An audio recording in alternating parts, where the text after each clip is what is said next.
Hello, magandang araw sa inyong lahat mga kabi. Ayan, gagawa tayo ng short video dito sa ating backyard. Kunting update lang sa ating mga alagang rabbit. Hindi lang kasi pag-isda at pag mamanok yung alaga natin. May mga rabbit din tayo. Sila pa yung mga breeder natin. Ayan yung male natin.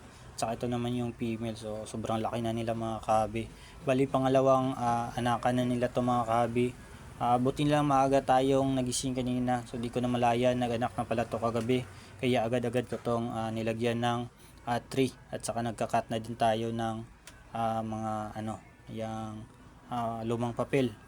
So, kasi konti lang yung nesting niya na balahibo niya kaninang umaga, nakita natin, pero kagabi wala pa tayong nakita na nagdi-nesting siya, kaya hindi ko muna nilagyan kasi akala ko mga sa susunod na araw pa to mga anak.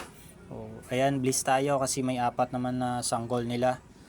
So to release natin tong iba. Pero yung baka dalawa nito o isa ay gagawin nating breeder. Bali pangalawang anak na nila to. So yun, napaka-cute mga kabi.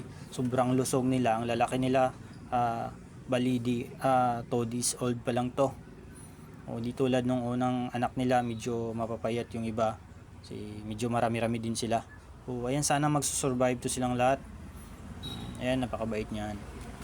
Sobrang laki na nila mga kabi. Mahigit 1 taon na din to sila sa atin. Saka yung natin mga kabi, ito nga pala yung update sa lion head natin. Wala pang lalaki. So maghahanap pa tayo ng lalaki para sa kanya. Ready to breed na din siya.